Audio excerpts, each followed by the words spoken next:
بسم اللہ الرحمن الرحیم۔ السلام علیکم۔ ایک دن اکبر بادشاہ نے ملا دو پیازے کی حاضر جوابی کا امتحان لینے کا ارادہ کیا۔ اس نے بیربل کے مشورے سے محل کے اندر ایک تالاب میں کچھ خاص جگہوں پر ایک مقررہ تعداد کے مطابق انڈے رکھوا دیے۔ بعد ازاں ملا صاحب کو بلایا گیا۔ ان کے سامنے ہی اکبر نے کچھ آدمیوں کو حکم دیا کہ جاؤ اس تالاب میں سے ایک ایک انڈا نکال کر لاؤ۔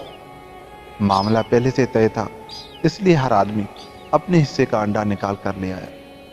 آخر میں بادشاہ نے بیربل کو بھیجا، وہ بھی اپنے حصے کا انڈا نکال کر لے آئے۔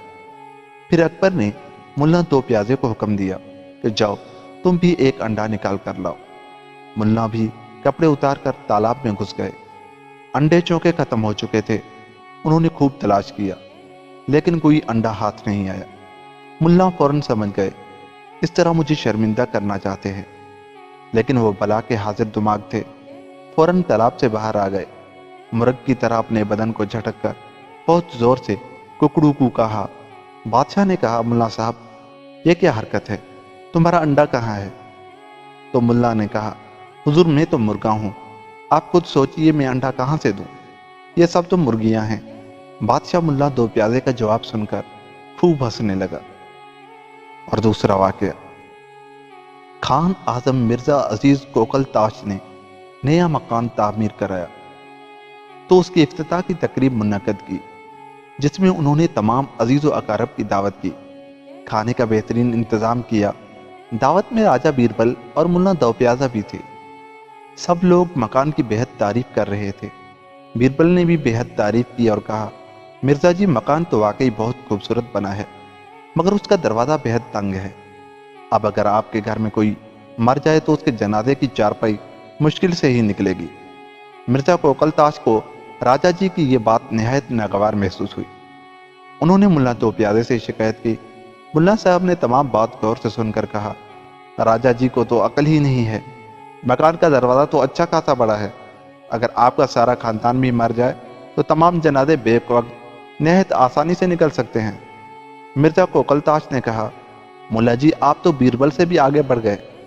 ملا دو پیازے نے ہنس کر اور نہایت انکساری سے جواب دیا، مرزا جی یہ تو آپ کا حسن ظن ہے، ورنہ خاکسار کس قابل ہے۔ تیسرا واقعہ، ایک دفعہ راجہ بیربل نے ملا دو پیازے سے فیل بان کی شکایت کر رہے تھے۔ کہنے لگے، ملا صاحب جن لوگوں کے نام کے ساتھ بان لگتا ہے وہ بہت گھٹیا اور کمینے لوگ ہوتے ہیں، جیسے کشتی بان، فیل بان، گاڑی بان، شتر بان وغیرہ۔ ملا صاحب سے رہا نہ گیا۔ حاضر جوابی میں تو وہ راجہ بیربل سے بھی 2 قدم آگے تھے۔ کسی موقع پر چوکنا انہوں نے سیکھا ہی نہیں تھا، فوراً راجہ صاحب کی تائید کرتے ہوئے بولے، سچ کہتے ہو مہربان۔ بیربل نے جب ملا صاحب کا جواب سنا تو بہت شرمندہ ہو کر رہ گئے۔ چوتھا واقعہ، ایک دن ملا دو پیازہ کسی خیال میں غرق سر جھکائے ہوئے چلے جا رہے تھے۔ راستے میں ان کو بیربل مل گئے۔ انہوں نے جو ملا صاحب کو یوں سنجیدہ اور سر جھکا کر چلتے ہوئے دیکھا تو مسکرا کر پوچھنے لگے، ملا جی زمین میں کیا تلاش کر رہے ہیں؟ ملا صاحب نے جواب دیا، بچپن میں میرا باپ کھو گیا تھا، اس کو تلاش کر رہا ہوں۔ اگر میں تلاش کر دوں تو کیا دو گے؟ بیربل نے کہا۔ ملا صاحب نے ہنس کر کہا، اگر آپ تلاش کر دیں تو باپ آپ کا ہوا۔ ملا کا جواب سن کر بیربل بہت شرمندہ ہوئے۔ پانچواں واقعہ، ایک دن بادشاہ نے تحائف کے چند صندوق بیربل کو دیتے ہوئے حکم دیا کہ ان کو شاہ ایران کی خدمت میں لے جاؤ۔ بیربل صندوق لے کر گھر چلے گئے، اس میں مٹی کے ڈھیلے بھر دیے۔ بعد ازاں دوسرے دن انہوں نے اکبر کے دربار میں پیش ہو کر درخواست کی کہ حضور مجھے ایک ضروری کام نکل آیا ہے، اس لیے اگر آپ ملا صاحب کو ایران بھیج دیں تو کرم ہوگا۔ بادشاہ نے بیربل کے عذر کو قبول کر لیا اور وہ صندوق ملا دو پیازے کے حوالے کر کے ایران روانہ کر دیا۔ ملا دو پیازہ اصل معاملے سے ناواقف تھے۔